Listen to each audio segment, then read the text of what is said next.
Okay, this review is on a BMC Race Machine RM01. So I think it's about a 2011 model, so that sort of makes it sort of six or so years old. So those familiar with the reviews, what we do, we have a quick look on the outside, and then we flip it over and have a look on all the stuff on the inside, which you can't see normally. So yeah, so let's go over the bike. It's quite a nice looking bike, and the colours are quite nice.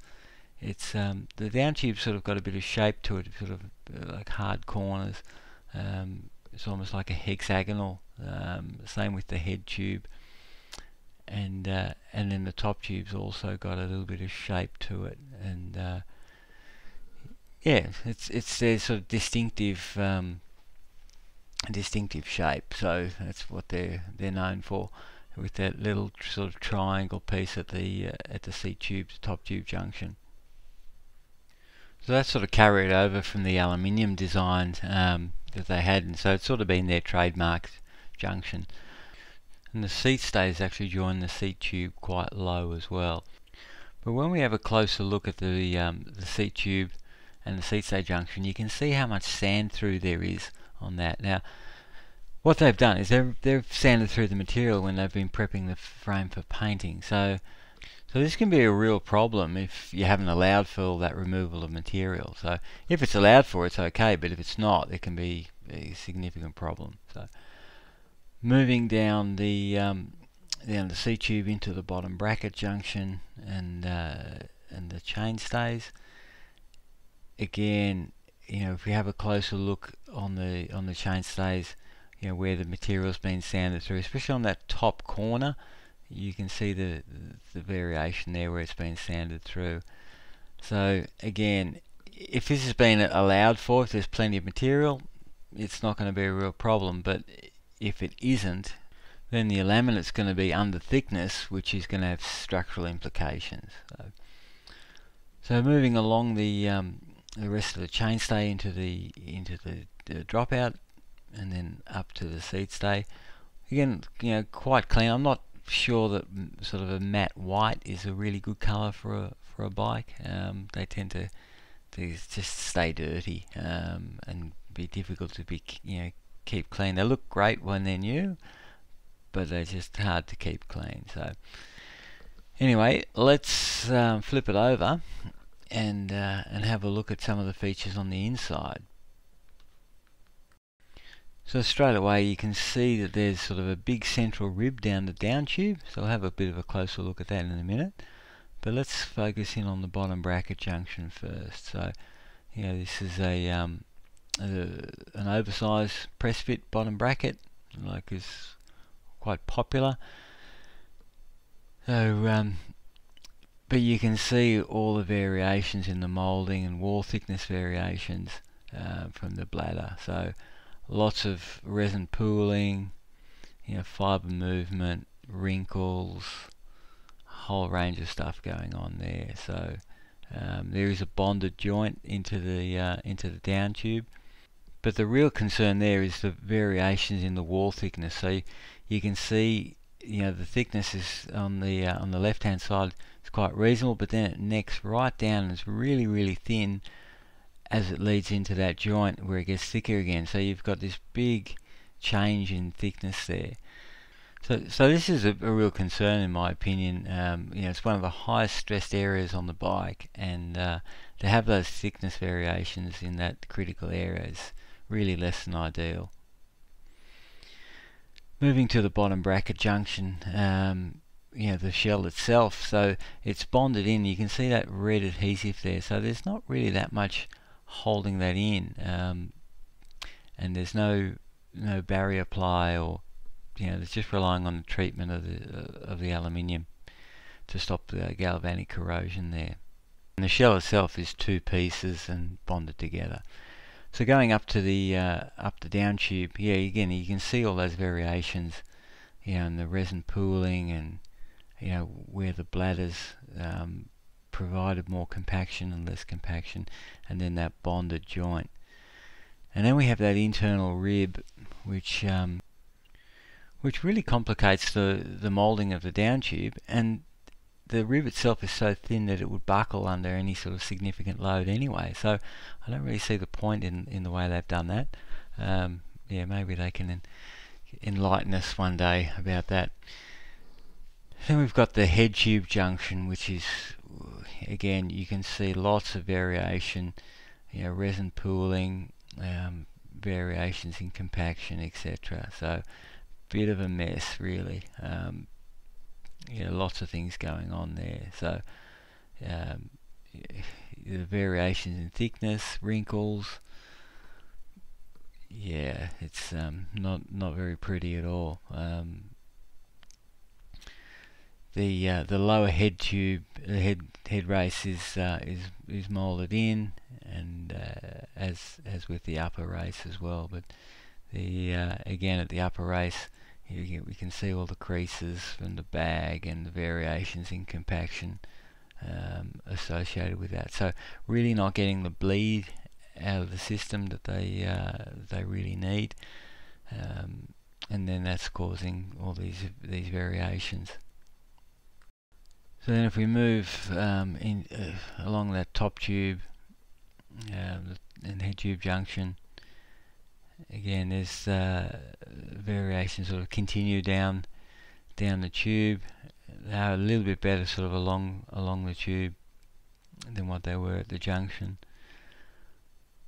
And then we come to a joint, which there's plenty of adhesive in that joint, but then with their sort of their moulding, the shape that they have, that it is prone to more variations. So we've got some resin rich, and you can actually see a little void right up the top, in the top laminate, and there we go. There's a closer look at the void. So that's a planar void. So that was found with the ultrasound. You can see my yellow crayon there, clearly it's just a planar void indicating a lack of proper compaction through that region. So back to the C-tube junction, top tube C-tube junction. So I've used some foam as a filler right in that in the top junction, sort of trying to even out the compaction, and then also at the seat stay junction. So now here you can see how they've got wrinkles and folds and voids and laminate variations and resin pooling and all sorts of stuff going on. So yeah, that's it's quite ordinary actually, just looking at that. So so the only thing really saving it is that it's a fairly low stress area on the bike, so if it does fail, it's you're not going to land on your face. But yeah, not ideal at all. Going down the seat tube, here we've got another junction, another bonded joint, plenty of adhesive sort of spew out there. Bottle inserts, again a little bit of reinforcement in those, and then back down into the bottom bracket junction where we can see all those variations. Moving into the chainstay, again it's a little bit messy through there as well, and there's some wrinkles and variations in the compaction there. So along the chainstay itself, it's not too bad. You can see some variations, and then you've got the dropout, which is bonded in. So and that joint actually looks pretty good. So there's plenty of adhesive. If there aren't any voids, that junction looks okay. So we do see some wear on the dropout faces on these sometimes, which we've repaired quite a number over the years. Moving up the seat stay, again that's words can't describe that junction up there. It's pretty bad. anyway, let's move on from that, and zooming out. They did have that sort of the shaped seat post on these as well, which the expander wedge ones, sometimes they had problems with those. So that's the review on the BMC Race Machine RM01. I must say, I was a bit disappointed with this one.